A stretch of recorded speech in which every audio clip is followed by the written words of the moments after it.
સુરતમાં સતત વરસી રહેલા ભારે વરસાદના કારણે શહેરના અનેક વિસ્તારોમાં પાણી ભરાવાની સમસ્યા સર્જાઈ છે. તો લિંબાયતના મીઠીખાડી વિસ્તારના નીચાણવાળા વિસ્તારોમાં વરસાદી પાણી ભરાતા સ્થાનિકો મુશ્કેલીમાં મુકાયા છે. સંભવિત પૂર જેવી પરિસ્થિતિને ધ્યાનમાં રાખી અને તંત્ર એલર્ટ મોડમાં આવી ગયું છે. ફાયર વિભાગ દ્વારા બચાવ કામગીરી માટે 2 બોટ સ્ટેન્ડ બાય રાખ્યું છે, જેથી જરૂરિયાત પડે તાત્કાલિક રાહત કામગીરી હાથ ધરી શકાય. ફાયર વિભાગે સ્થાનિકોને પણ સતર્ક રહેવા અપીલ કરી છે. ખાસ કરી અને ગત વખતે પૂર દરમિયાન શિફ્ટિંગમાં પડેલી મુશ્કેલીઓને ધ્યાનમાં રાખી અને દર્દીઓ, બાળકો, વૃદ્ધો અને જરૂરિયાતમંદ લોકોને સમયસર સુરક્ષિત સ્થળે ખસી જવા સૂચના આપી દીધી છે. તંત્ર દ્વારા પરિસ્થિતિ ઉપર સતત નજર રાખવામાં આવી રહી છે અને લોકોને અફવાઓથી દૂર રહી સત્તાવાર સૂચનાઓનું પાલન કરવાની અપીલ કરવામાં આવી છે.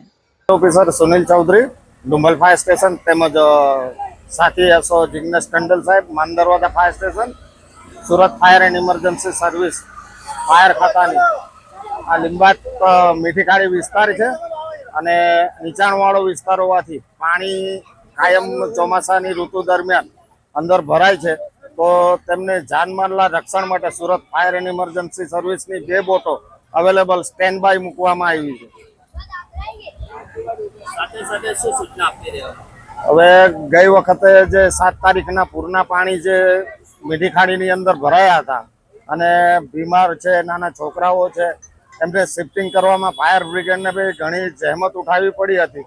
તો હાલ બહાર નીકળી શકાય એવી પરિસ્થિતિ છે.